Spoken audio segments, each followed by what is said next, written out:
안녕하세요, 비바진입니다. 오늘은 제가 집에서 쓰고 있는 세제를 좀 알려드릴 건데요.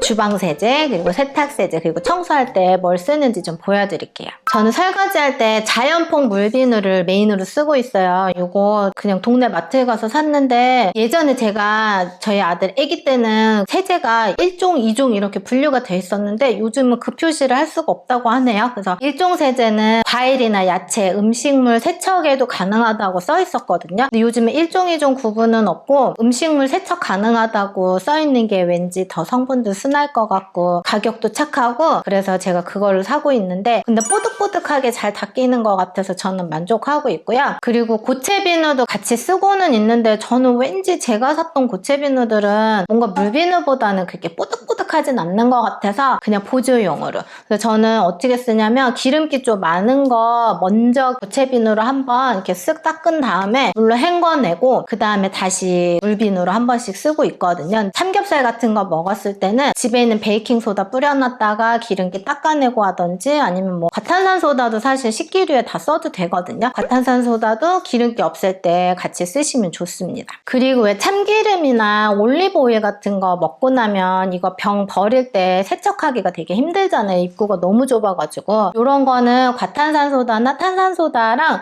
물 넣어놓고 저는 그냥 하루 정도 놔두거든요. 그러고 나서 부어보면 거의 기름기가 다 없어지니까 이렇게 세척해서 사용할 수 있어요. 그리고 채소랑 과일 세척할 때 뭐 베이킹소다나 식초 같은 거 넣고 씻기도 하는데, 이거는 잔류농약이 씻겨 내려간다기보단 살균의 작용이 있다고 해요. 그래서 저는 그냥 물로만 헹구고요. 잔류농약은 뭐 다른 세제를 써도 완전히 없어지진 않는다고 해요. 근데 이게 그 잔류농약 기준치가 몸에는 해가 되지 않을 정도로 돼 있어서 농약을 그 기준치에 맞게만 사용한다면 잔류농약이 좀 남아있더라도 안전하다고는 하거든요. 근데 만약에 저처럼 좀 찝찝하다 하시면 과일 같은 거는 껍질을 깎아서 드시던가 유기농을 드셔도 좋을 것 같아요. 그리고 저는 뿌리채소 같은 거는 흙 묻은 걸로 주로 많이 사긴 하거든요. 뭐 당근이나 우엉 같은 거는 흙이 좀 많이 묻어 있잖아요. 그런 거는 손으로 닦기도 하지만 저는 야채 솔이 있어요. 브러쉬가 있어서 그걸로 살살살살 흙도 닦고 껍질 살짝 벗겨질 수 있게 흙이 충분히 씻길 정도로 브러쉬를 사용하고 있습니다. 세탁세제는 제가 한살림에서 나온 액체 세제 사용하고 있어요. 근데 제가 건조기를 사용하다 보니까 건조기에 그냥 빨래를 돌리면 섬유유연제를 사용하지 않아도 빨래가 좀 보들보들해져가지고 섬유유연제 쓰진 않는데, 이게 안 쓰다가 한번 냄새를 맡으면 저는 좀 이게 너무 약간 거부감이 들더라고요. 이제 하도 안 쓰다가. 그래서 향기 나는 세제는 거의 안 쓰고 있고요. 이게 한살림에서 나온 세제도 거의 무향이어서 요거 쓰고 있어요. 그리고 검정색이나 남색 옷 같은 거는 세탁하다 보면 이렇게 허해지잖아요. 그래서 허울 세제를 쓰고 있는데, 요거는 뭐 몇 회 이상 이걸로 세탁을 하면 색이 좀 진해진다고 해서 청바지나 진한색 옷 빨 때 요거 가끔 쓰고 있거든요. 근데 사실 귀찮아서 한꺼번에 빨기는 해요. 그리고 만약에 색깔 옷이랑 그 연한색 옷 같은 거 같이 빨 때는 선물 받은 이염 방지 시트가 있어가지고 그거 넣어서 빨긴 하는데, 요즘에 옷들은 그렇게 색깔이 많이 빠지는 것 같진 않아가지고 그냥 돌릴 때도 있어요. 그리고 이 이염 방지 시트가 100% 이염을 막아주는 건 아니래요. 그래서 색깔 옷은 일단 세탁을 해서 물이 빠지는지 체크를 해보고 그러고 연한색하고 빠는 게 좋다고 하더라고요. 그리고 이거 이염 방지 시트 세탁하고 나서 나오면 그냥 버리지 말고 베란다나 창틀 같은 데 한번 싹 닦고 버려요. 그래서 아까 제가 요즘에 세제는 향기가 많이 안 나는 거 쓴다고 했는데, 그 오비소겐이라는 거에 대해서 많이 봤거든요. 그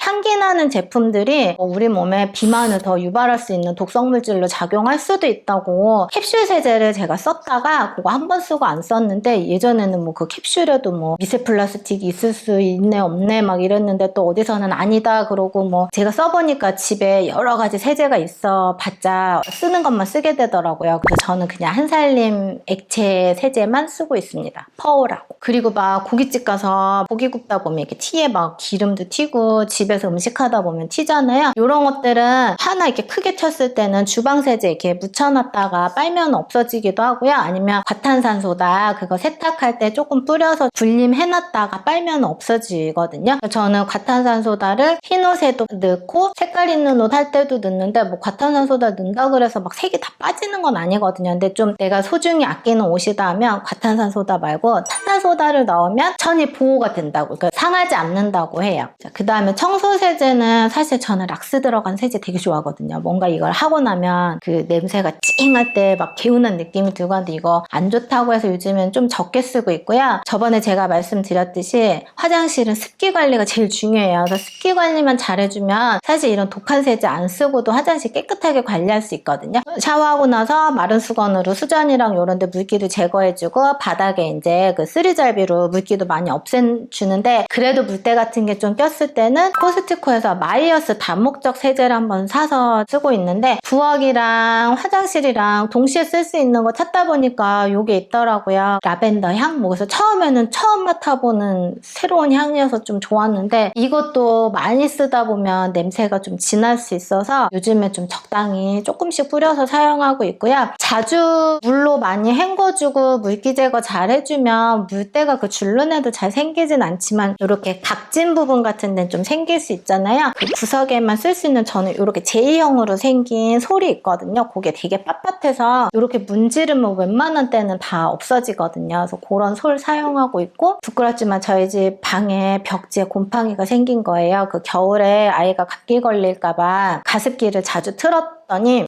애는 감기 안 걸리고 괜찮았는데 벽지에 저 구석에 좀 이렇게 가려져 있던 부분에 곰팡이가 생겼더라고요. 그래서 이거 벽지를 어떻게 할까 찾아보다가 아스토니시 곰팡이 제거제를, 저희 집 벽지가 하얀색이라 거기다 그냥 뿌려놓고 방치를 해뒀더니 생각보다 꽤 많이 없어지더라고요. 뭐 아스토니시는 원래 성분이 그렇게 독한 게 아니고 좋은 성분 썼다고 하니까 믿고 사용해봤는데 하얗게 되진 않았지만 약간 누르스름하게 이제 색은 좀 남기는 했지만 그래도 곰팡이 제거 되게 잘 됐었고요. 창틀 같은데 실리콘에 생긴 곰팡이는 사실 락스로 하는 게 제일 좋거든요. 그래서 이제 고무장갑 끼고 휴지를 락스 물에다가 담가서 적신 다음에 이렇게 창틀에다가 올려두고 뭐 외출하고 갔다 와서 떼보면 거의 없어져 있거든요. 그 다음에 이제 물 적신 걸로 깨끗이 닦아주면 사라집니다. 그리고 식초를 사용해도 욕실 같은데 살균 하는데 되게 좋다고는 해요. 근데 이게 10% 정도 농도가 되는 식초를 사용해야 살균 효과가 좋은데 이게 냄새가 되게 고약하잖아요. 그래서 이런 데도 과탄산소다를 가루를 살살살살 뿌려놓기만 해도 세균이 많이 없어진다고 하거든요. 제가 요번에